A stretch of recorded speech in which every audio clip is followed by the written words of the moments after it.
Welcome everyone to tonight's Study Tank event. I'm Nonzo. I'm a software developer, educator, and one of the community organizers here at Tech Tank. Part of Tech Tank is our Study Tank initiative, which really is a virtual space where we get together to talk about technical topics surrounding web technologies. This includes, but it's not limited to, data structures and algorithms, web fundamentals, and anything really related to the web itself. We started the Community Educators Program a couple of months ago, and it really is a program that invites members from the community to teach about topics that they are passionate about, as we believe that the learning journey really is not only about learning or acquiring knowledge, but also about how we effectively communicate the things we've learned. And so tonight we do have an awesome event, or we do have an awesome session from Sammy, who's really going to be talking to us all about networking itself. At the end of the presentation, you'll get a chance to ask Sammy questions, either by unmuting your mic or by popping in a question within the chat itself. So without further ado, let's welcome Sammy to the panel. Hey folks, I'm just gonna share my screen. Tell me if you guys can see Yep, I could see your it. screen. So, a lot of us have faced the problem of people telling you, "Oh, just network to find a job, just network to find a job," but they never tell you what do you do to network. I'm gonna tell you the one-on-one. This is a step by step. It's like those walkthroughs for like Pokemon Dungeon when you have a problem with a really hard boss. So, who am I? I worked in IT my life. In a good chunk of my life, I was an electrician for a good chunk of my life. I discovered software from friends. I'm into anime. I used to rap cars. I play video games, and I'm also another admin of TechTech.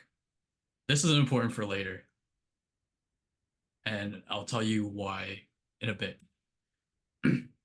So the main issues that a lot of candidates are facing these days are there's too many qualified candidates. So I'm talking people with master's degrees, people with PhDs applying for entry level, or anyone applying for new grad, that type of business, or people with like 5 or 6 to 10 years experience applying for entry level, and that's completely saturating the entry level market rather than them applying for their senior roles.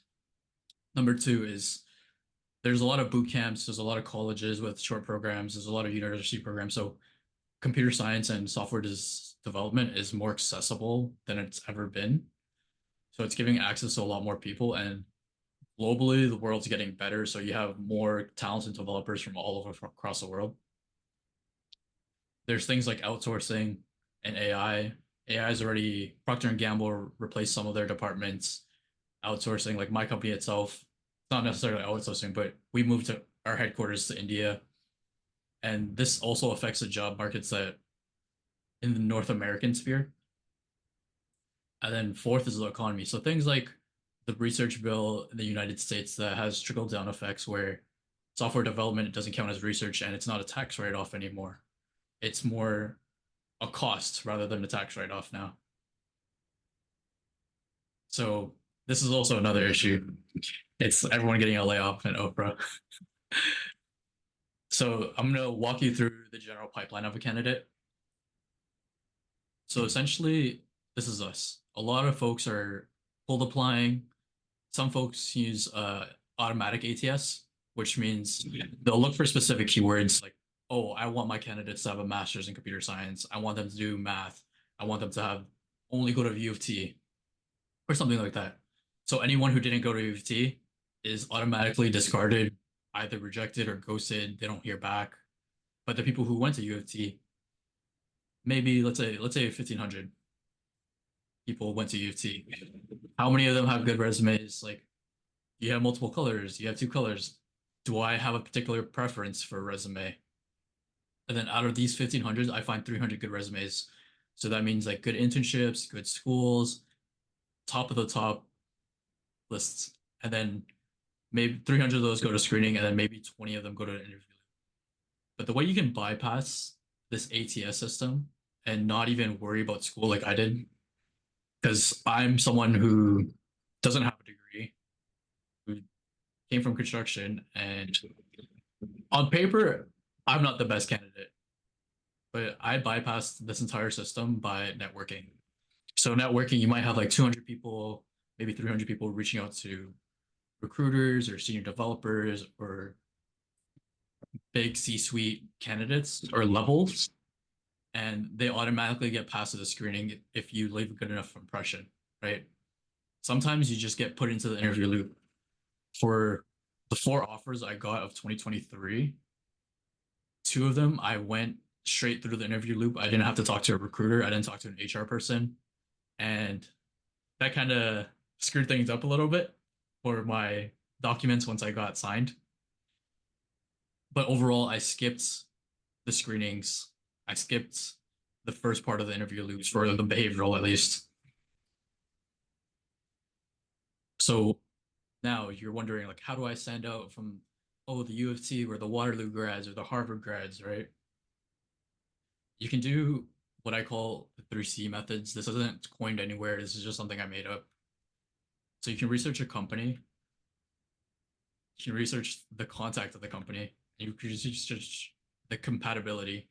And I'll go further into depth next couple slides. So what do I mean by researching company? Like, what do they do? Are they health tech? Are you fintech? I know a lot of people here are career switchers or have different backgrounds.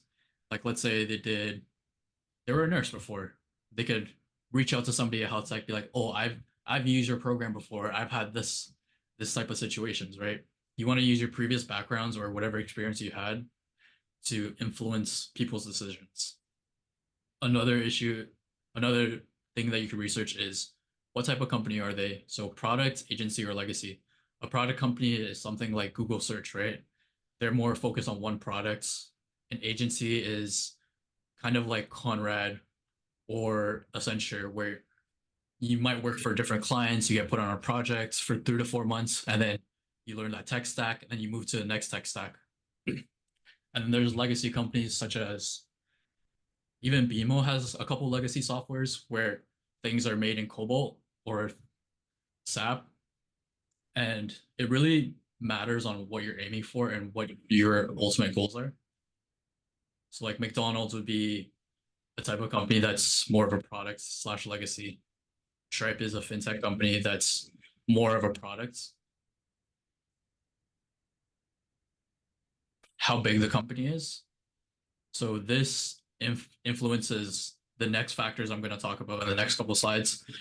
So do you want to aim for a corporate? It says 10 to 20, but I meant 10 to 20K people. Or you want to aim for a startup, which is 5 to 10, even up to 200 people. And with your approach, depending on how many people you can contact, it's greatly increases your chances depending on how big the company is or how small the company is. That's not right. So what I mean by contact is depending on all the research you did on the previous slide, you can reach out to different people. Like at startups, they probably don't have a CTO or they probably don't have a director. They probably have like the lead senior engineer or the lead developer or the founding engineer. Reach out to them. You can reach out to senior developers. It's a lot more accessible and you'll leave a bigger impact on startups rather than a corporate company. So let's say I reached out to 10 people at a corporation at like RBC. The odds of me reaching one of those people who is a hiring manager is very slim compared to a startup with maybe 50 people. And for the 4 offers that I did get, 3 of them were startups. So it was a lot easier for me to hit the nail on the head. And they didn't have like the recruiter status where I had to go through the recruitment, I had to go through the ATS. It was me talking to the CCO and them giving me a chance and being like, hey, okay, you passed the behavioral, here's a tech test, pass this, and then I'll give you another technical interview and we'll see where you go. That's how a lot of my interviews went. Whereas corporate, it's a lot longer drawn out, so like 2 to 3 months. You're talking to a lot more HR, you're talking to a lot more recruiters, you're talking to senior devs. The odds of you actually talking to the CTO is very rare.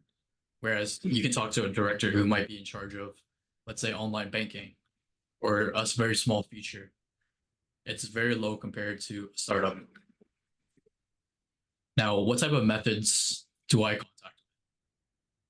I use LinkedIn, I use email, I use Blind and Fishbowl, but the most successful I've been was LinkedIn because LinkedIn has social credit, right? What is social credit?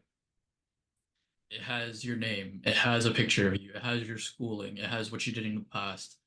It's all these things that you can use your background to build that 30-second elevator pitch to leave that first impression, right? And here's examples of what you shouldn't do. So this is George, not the George who is moderating right now. This is obviously a very bad way to reach out to people, and I did this. Don't reach out to the people like this either. You don't want to insult people or say something that could be potentially insulting. These are both my friends, so and for the purposes of this webinar. But this is a better way to reach out to people. Hey, Brett, I noticed you're a developer. I'd love to get you on a coffee chat to learn more about you and your career. So it tells me my intentions. It tells them I want to talk to them via like video chat or in person. It shows initiative, right? So now there's two different approaches that you can use on LinkedIn, email, or Blind, or you can either do a vast volume. So you're hitting 100 a week. You're talking to at least 100 people a week, 100 different people, keeping up conversations. Or you can do custom messages. You can try to target more specific people where it's like, hey, I'm talking to the CTO of this company. I'm talking to the CTO of this company. There's a pretty good lead. I'm going to keep pushing for this lead. Or you can go, I'm just going to put my resume everywhere and hope something sticks. For me, I found it easier to do a lot more volume because it felt like I was making my own sales funnel. And that's ultimately what networking is trying to create your sales funnel and friendships beyond your sales funnel, right? A lot of these people I've networked with, like Nonso or even Reyes or Neil, they've become lifelong friends rather than, hey, you can give me a job, please give me a job, right? Kind of want to network with them as your friends. And that brings me to my next slide about compatibility. So remember that slide I talked to you about 15 minutes or so ago? These are the type of things I would typically talk to people about. So a lot of it happens on vibes, for lack of a better word. So I've told people I ran communities, and like even Reyes, he runs Ruby on Rails before we connected on that, or I talked to people about anime. There's a lot of coffee chats I've had where the allotted time was 30 minutes, but it ended up being 2 hours because we just kept giving each other anime and manga recommendations. Or one of my coworkers who hired me and is now my coworker, we play video games together. And that ended up being like 3 or 4 hours a day. And those are the type of friendships and networks that you want to build over time. And even if I see somebody who is a blue collar, I'll go out of my way to reach out to them and then we'll have a really good conversation about why did you switch to blue collar? Why did you do this? And you can use anything about yourself. Like, let's say you came from a different country or you're really into F1, various things about your personality and your hobbies really come to shine because I much rather work with somebody who is more amicable and fun to talk to rather than that 10x engineer who has the Odeon, can't doesn't really talk to anyone, writes in hieroglyphics, but he's a really fast and good coder. So this goes back to leaving a good impression. And you can also talk about technical things.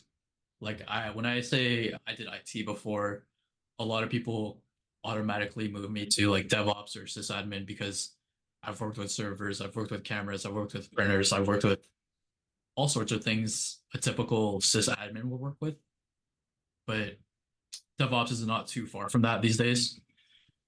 And they see that I've had projects, I've had open source contributions, and they really believe like I can do the work because I left that impression on them. I talked about all these sorts of things, and I also talked about my hobbies. My hobbies is essentially what pushed it over the line, where they wanted to hire me for both my technical skills and also my behaviorals.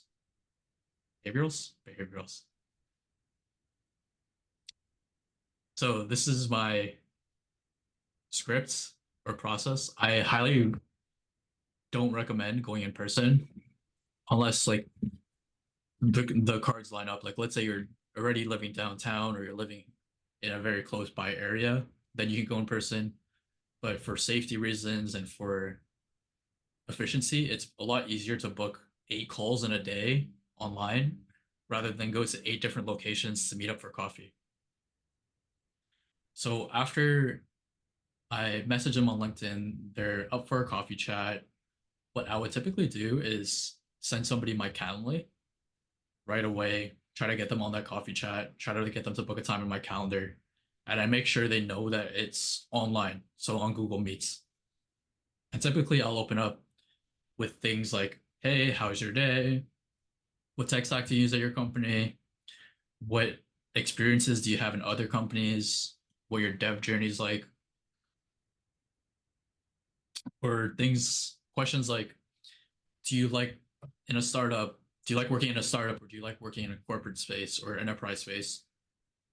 I usually scroll through their LinkedIn, try to find small details like, hey, they posted this one thing about this thing, or they like this one post about data engineering. Then I'll talk to them about, oh, are you in data engineering? Are you learning about data engineering right now? Do you do this type of things? And then that could push you to acquaintances, depending on how well you portray yourself on both technically and in terms of vibes. And a good leeway I like to tell people to use, because a lot of developers are introverted, necessarily the best at conversations, and that's fine. Not everyone is the best at everything, right? And I wasn't like that. It took me a lot of time to get to this level. What I tell a lot of the folks I mentor is ask people what do they do in their spare time or do you code in your spare time, right? It's a very easy leeway because you're already talking about technical topics such as like work stuff. And then you ask them if they're coding in their spare time, then they'll continue like, oh, I've been really into longboarding, I've been into rock climbing. What I've learned from talking to thousands of developers is everyone has some sort of hobby. And it can go from as weird as underwater basket weaving to rock climbing, right? So after your first initial coffee chat, you're at the point of acquaintances. Depending on how long it goes, you can ask for a referral. Like I've had coffee chats for 3 hours, 4 hours, and they told me that they were going to give me a referral. I didn't have to ask at all. But typically, you want to build a longer term relationship where you might go on a coffee chat maybe once or twice a week, or even like every 3 weeks or so. Try to build up that familiarity and show the case like, hey, you're growing as a developer, you're growing in terms of your personality. Sometimes they'll just refer you right off the bat. It really depends on the tolerance of that person.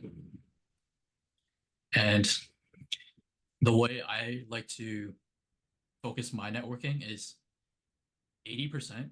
So LinkedIn has a maximum of 100 connections a week.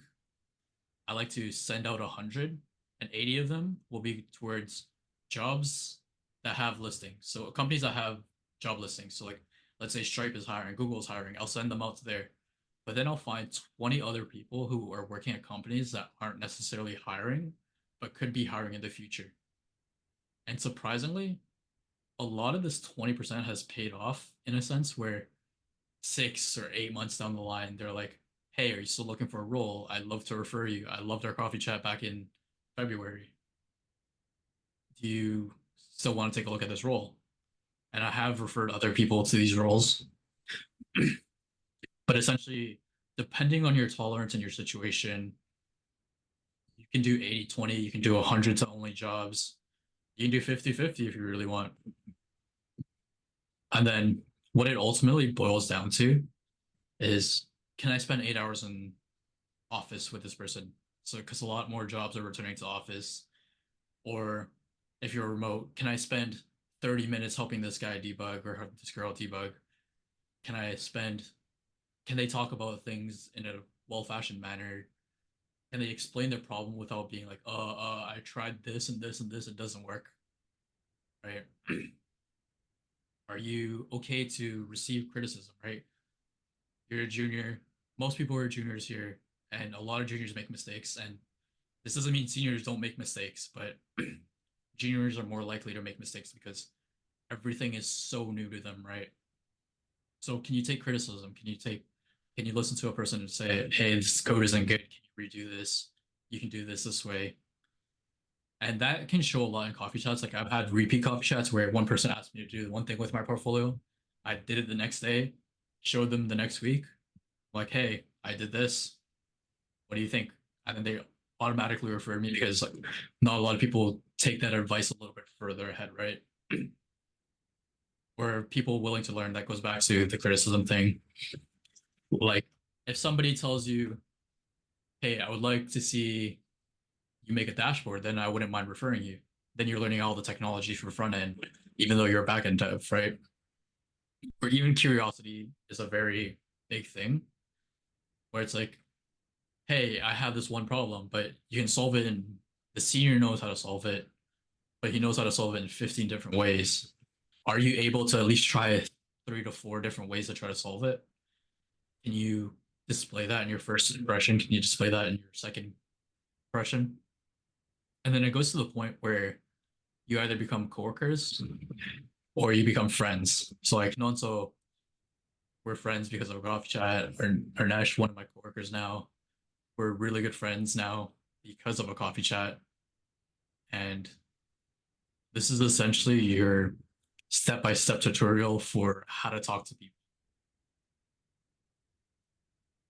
And this is proof for how many people I talk to. This is February of 2023.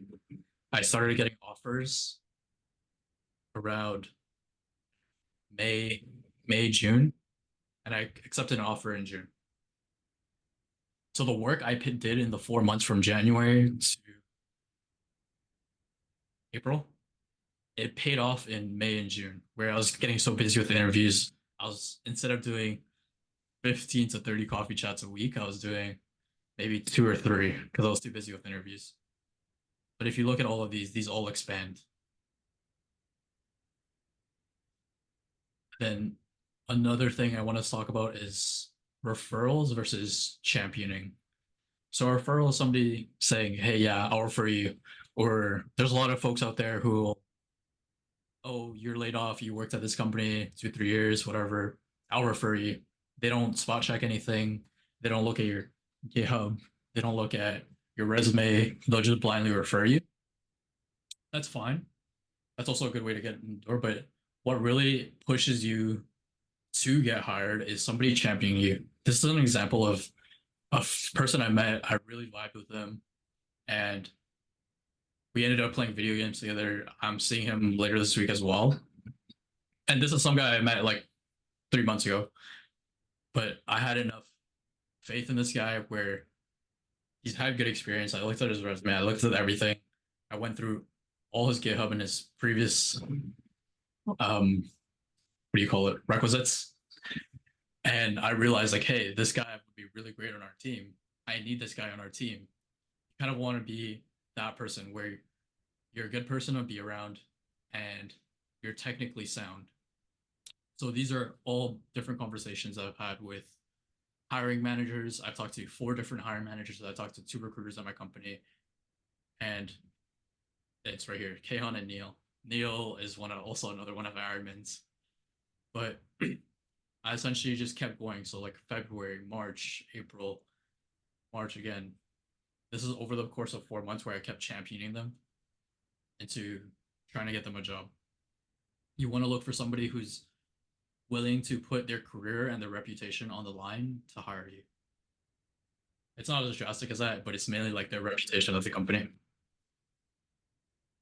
And that sums up my presentation. Awesome. Thank you so much, Sammy. This was a very insightful presentation.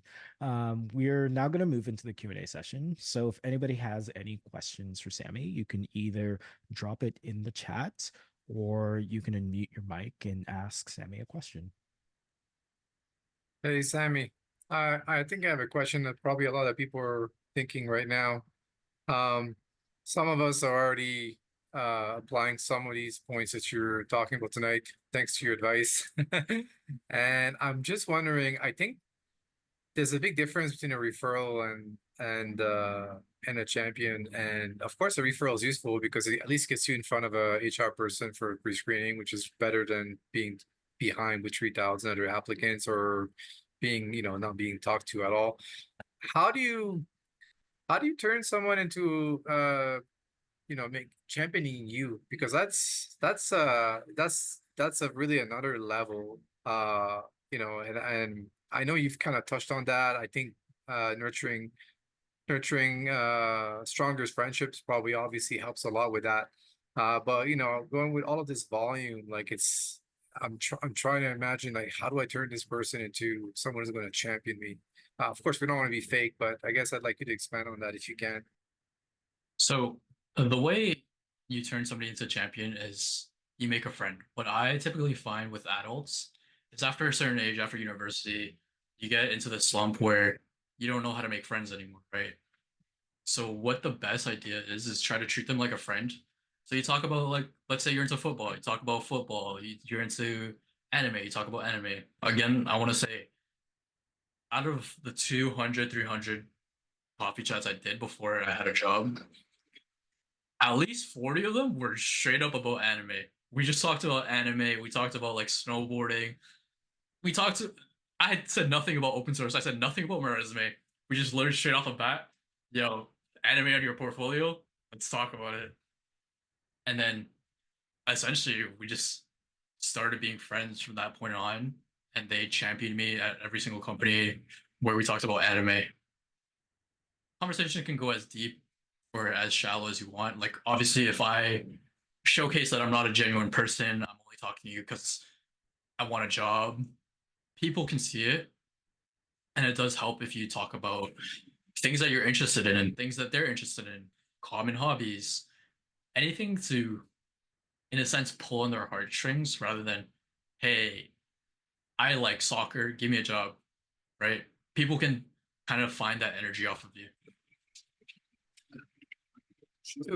To be considered someone who's going to champion you, do they need to speak to you on a regular basis? Is the definition of someone you have an ongoing relationship with, or just someone you had a great coffee chat with where you connected on many points?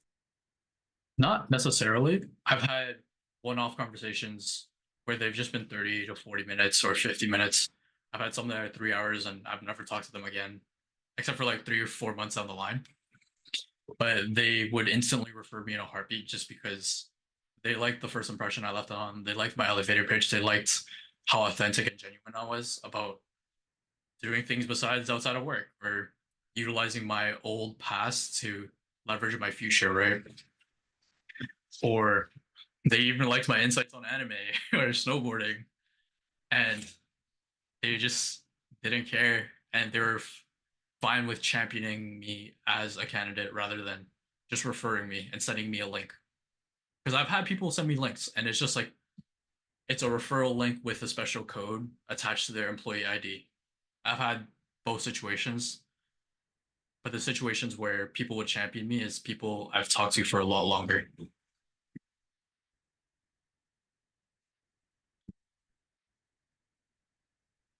Awesome. We did have a question earlier during the presentation itself. A question from Jason that was asking, what is Fishbowl? Fishbowl is kind of like an anonymous version of Blind, where people talk about tech with an anonymity without people being known. Sorry. um, it's the same thing as like Yik Yak or Blind. People don't know who you are, but people are willing to throw out referral codes. The typical referral codes that you'll get on there are the ones I was talking about previously, where they'll just send you a link, tell you apply, and call it a day. And then they don't care about where your application goes. They just care about if you pass the interview, make the 3 months, so I can get like my $5,000, $10,000 bonus. Whereas somebody who champions you will talk you up to the manager or talk you up to this. Yeah, like fishbowl and blind referrals aren't the greatest. I see. I see. We also had another question come in, talking more about conversations. So it was asking, how do you open up a conversation in common hobbies naturally when you're in coffee chats?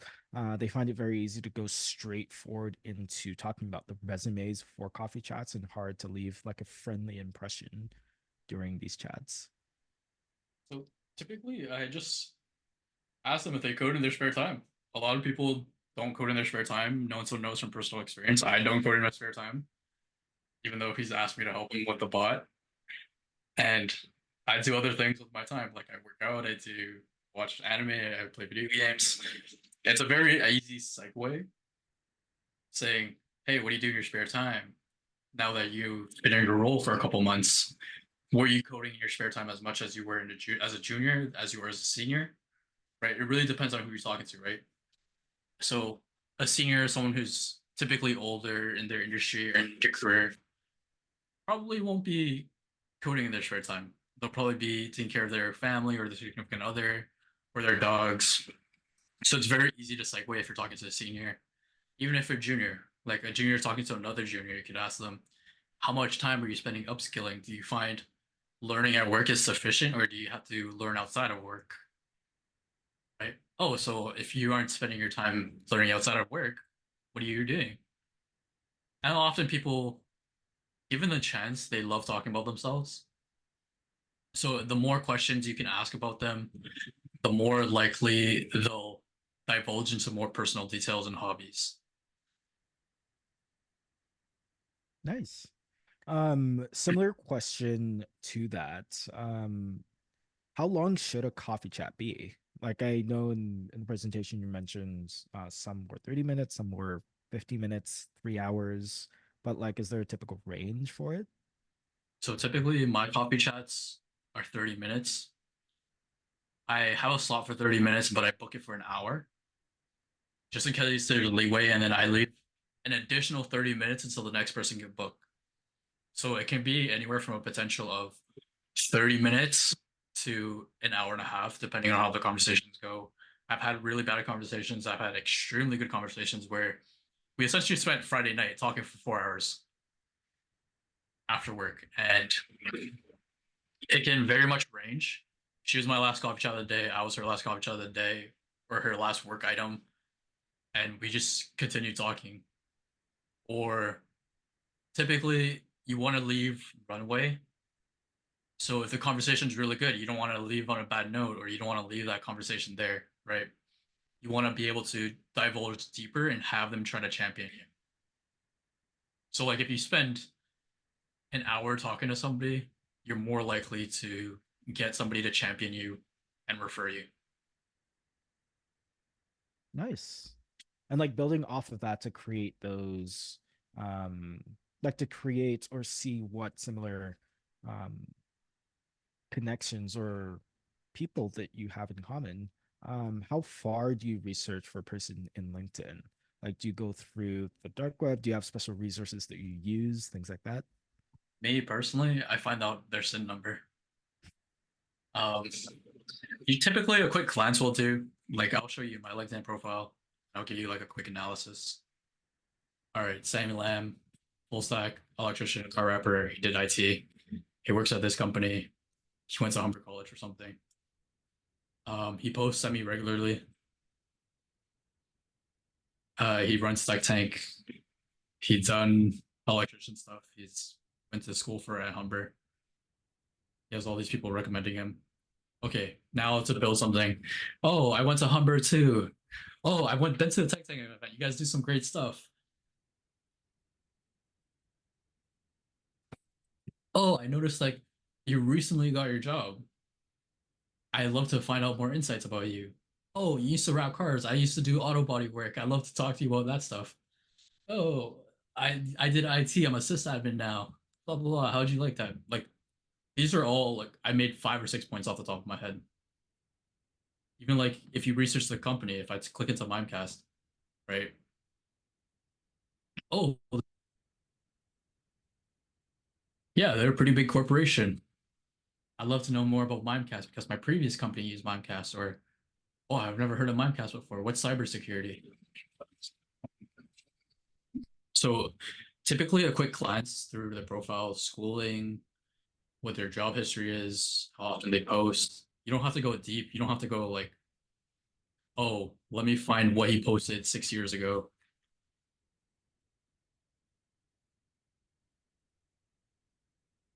And that's pretty much as far as I go. No, that sounds awesome. Um, and like the flip side to that question would be, what if you can't find anything in common? Like, what do you do in the conversation that then? It's I don't know, to be honest with you. I'm a person with many hobbies and I've met many people in my life, so I haven't had the experience of having a uncommon hobby. Because I'm pretty sure a lot of people have common hobbies. Like, let's say you watch Netflix, whatever's trending, or K dramas, you're probably watching the same K dramas. Even going deeper, let's say you read books, and you give book recommendations. Things can be simple as that. It doesn't have to be as niche as underwater basket weaving. It can just be a very, very surface level where it's like, I play this video game. Do you ever play video games? Oh no, but I play this other video game. I used to play a lot when I was younger. I'm pretty sure you can connect on some premise of video games or some premise of books. Like I know a lot of folks don't read anymore, but if I bring up Harry Potter, pretty sure everyone within a certain age group read either Harry Potter or Twilight, right? But if I bring up something more obscure, like a book called Tamar or Inkheart, then I'm less likely to find somebody who has a not necessarily a common hobby, but something specifically to that book. But there's very general topics, like anime is very general. If you watch a certain specific anime that's very niche, then you can still talk about the broader topic of anime, right? Yeah, no, I definitely agree. And we're gonna take two more questions. So the first one would be, what is your general opinion on the tech QA or other related industries in terms of the job market right now? I think folks are having to reskill a lot more. Boot camp isn't going to cut it. Even university degree is a lot harder because they're teaching more legacy tech. But there are jobs still out there. Like even my company, we're still using Java 11, and we haven't updated to I think Java 18 or 17 for some aspects of it. But with AI now, especially, we're facing something similar to 2008, where a lot of jobs were moving, and there's not a lot of good talent at the senior level. So the same thing is going to happen in a couple of years. I think I saw a study recently where in 2 years, 90% will be, well, we won't have enough talent at the senior level because the junior level is so gate kept. So for now, I think there's going to be a lot of job loss, but I foresee like a job boom in the future, even with AI, because there's still people who need to maintain legacy tech. There's things like AI doesn't really do. Like I can't ask AI a COBOL question. You can't find any COBOL documentation anywhere. It's really hard, and it's gonna get a lot worse before it gets a lot better, I would say. Yeah, no, there are definitely cycles that this industry, but really any industry goes through.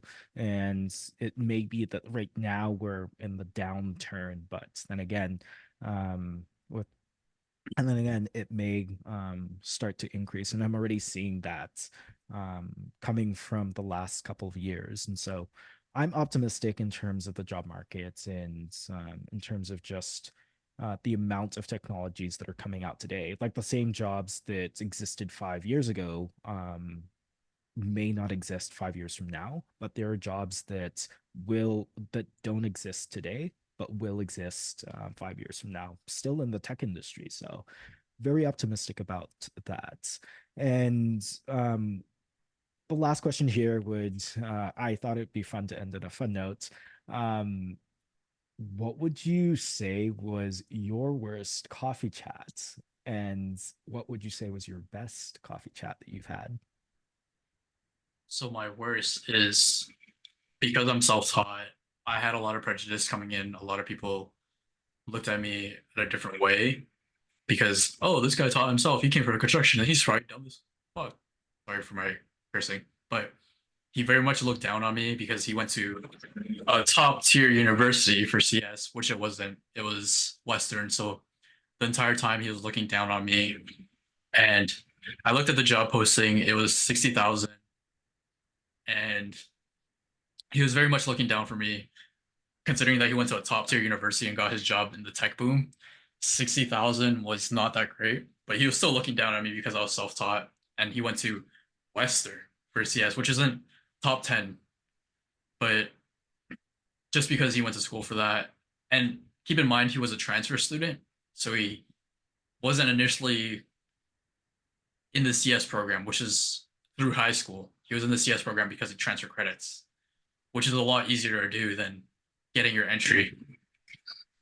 He looked down on me the entire time. He gave a really arrogant smirk commands, and I had to end that coffee chat within 20 minutes because no matter what, I am not going to spend the effort to try to turn this pebble around.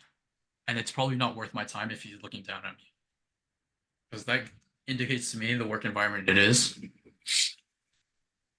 And my best coffee chat is somebody from Ecobee. We spent 4 hours talking. It was the one I talked about earlier, where it was Friday. We both had nothing to do. She finished work. She didn't want to leave the house. She had no plans. So we ended up just talking about 4 hours. We found out we had things in common. It was essentially almost like a date, but not a professional date, where we talked about things ranging from like, oh, bad exes to technical topics to, oh, what's your best vacation? What do you recommend going? To things like, oh, you should focus on learning this, this, and this. And that was probably one of my best coffee chats I've had. That's awesome. Well, thank you so much again, Sammy, for your time. And thank you for giving us this presentation as well. Before we go, I'm just going to be reposting all the links to Tech Tank. We are across multiple platforms. We do have a Slack community, meetup page, LinkedIn. We do have a website and YouTube channel as well. If this is your first time joining us, then welcome. Here at Tech Tank, we really want to create an inclusive environment for all tech enthusiasts to really collaborate and make meaningful connections. We host a lot of events like these, like networking events, social events, virtual discussions, mentorship sessions, and more. For more information, please feel free to head over to our website at techtankto.com, and also feel free to join this awesome community. That's all we have for tonight, folks. Have a great one. See you in the next one. Bye.